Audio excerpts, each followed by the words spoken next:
and welcome back to my channel. Today we have another haul follow-up because we've had a lot of hauling and now it's time to tell you all what I think about these products after using them for a while. So I actually have opinions formulated. As always, I feel like we got a crap ton of highlighters. I do have like haul follow-up review video dedicated to said highlighters. We'll leave that link down below if you have not seen it, so that I basically do those and I go really in depth and give you swatches. So I don't have to go really in depth in these ones because then it would be a half-hour long video. But that being said, we do have a lot to get through, so let's just get right into it and kind of just let's talk about what I liked and didn't like. Alright, so I figure we might as well talk about a fair amount of the highlighters. We'll just get like those out of the way. The Ofra highlighters that I got, this one here is in Glow Goals. This is basically my new favorite formula along with the Ciate London Glow 2 highlighters. They're just so smooth and beautiful and look amazing on the skin. Like if you have any kind of texture, either wrinkles or acne or scarring, these are going to be great for you because they go on absolutely smooth. It is basically metallic butter is how they feel and how they look when you swatch them.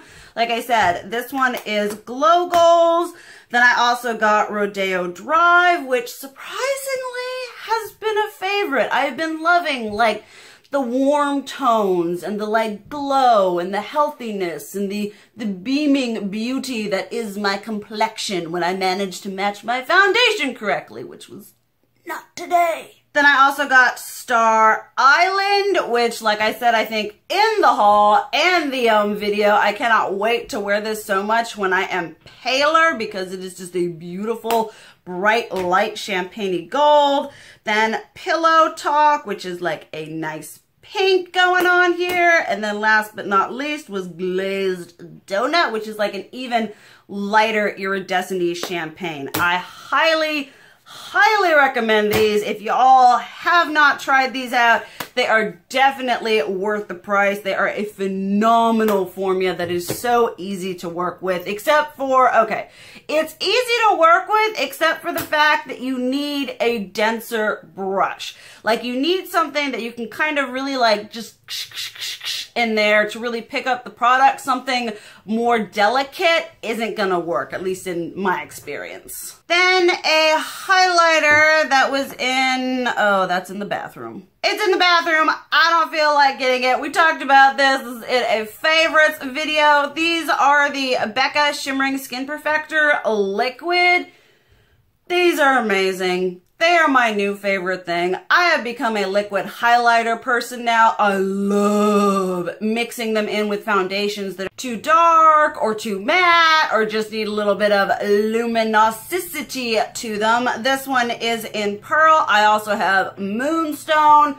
I need a bunch of other colors because I love mixing these in with my foundation, and I also love taking them and just putting a little bit here and here and then blending it out with my sponge, and it just looks so healthy and wonderful. This has added like another layer and an awesome part to my makeup that I didn't know I needed. Alright, then some foundations. We can kind of just get these out of the way because a lot of these were like color match things going on here. You guys know, like, I have since learned that like winter color and summer color is a thing.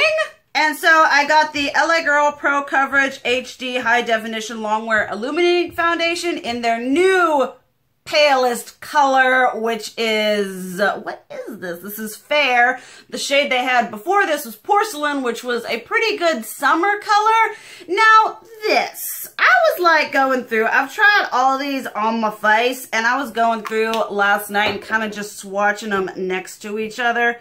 This is gonna be a good transitioning shade kind of from summer into winter, but it's not gonna be pale enough for me in the winter time. And so, early girl, you kind of need to come out with some like lighter shades because some of us are very pasty, especially in the wintertime. And this is just going to be way too orange for me in my palest months. But the formula is amazing. And if you have dry skin, highly recommend it.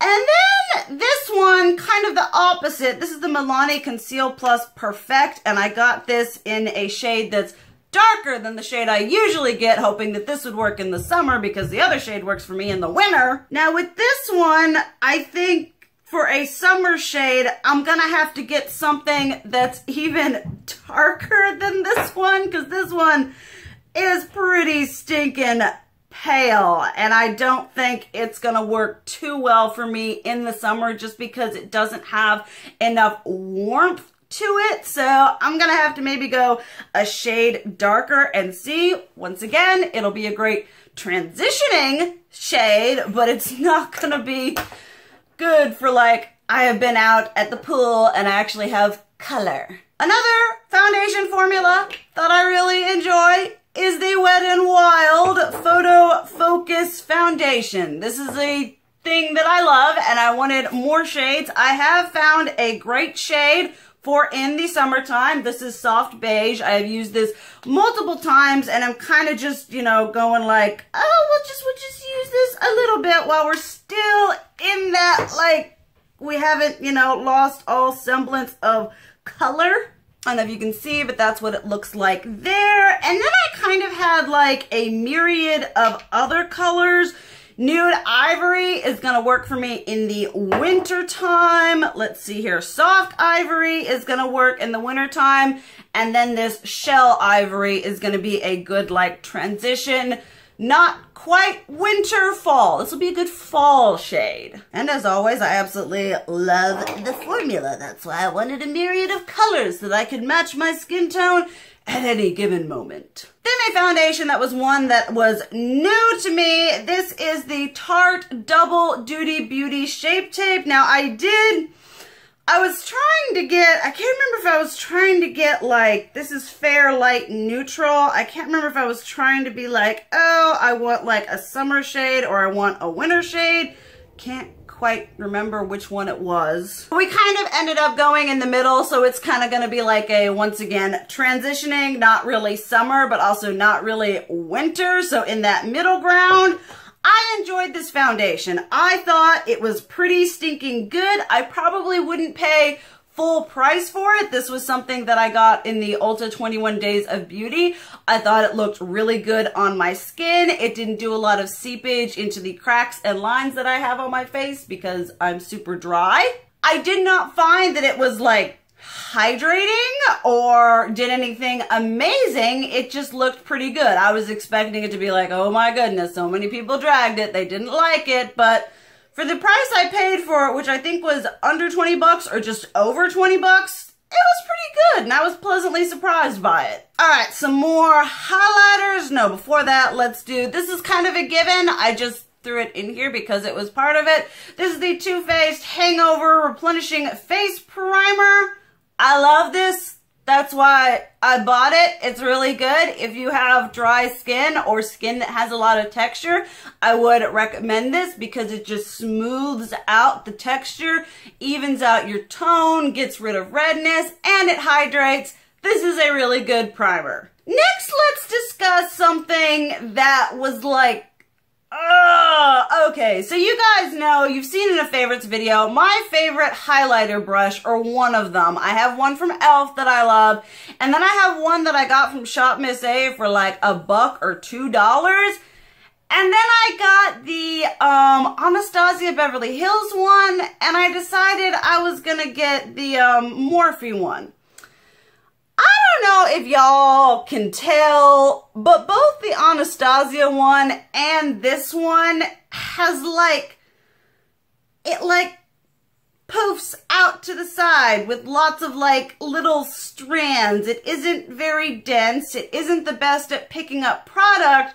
And when it does pick up product, it doesn't apply it very nicely because it's so like spread out, if you know what I mean. I've only washed this thing like once or twice, and it's just, and even before I washed it, it started doing this just like oh, and I'm like, if a $2 highlighter brush can be amazing, why are these ones, the Anastasia one, way more expensive? This one was like $7 or $8, and it's just, been very disappointed by like highlighter brushes. Moving right along, let us finish the highlighters. These are the Makeup Revolution liquid highlighters.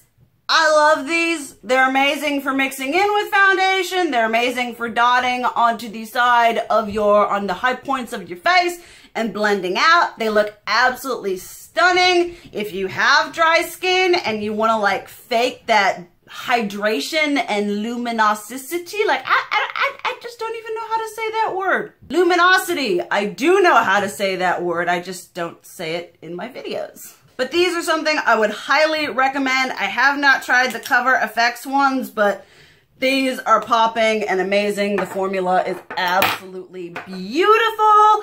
Then the last two highlighters are these two from Winky Lux. These were $18, were cruelty-free, and I was like, okay, I'll try an $18, you know, cruelty-free highlighter. They're hideously small. They look like this.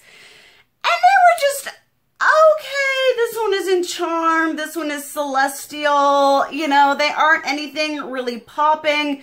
In swatches, they look nice, but it takes a lot of work to get them to show up on your face. Like this kind of brush here, no, that ain't gonna get nothing out of here. You need a really densely packed brush to be able to pick up the powder on here and get it on your face. And they just seem like more like work than they're worth, so these were very disappointing. Almost done here. One thing that I'm using on my face today, this is the iconic Linden Prep Set Glow. It is just a makeup setting spray that has like illumination in it.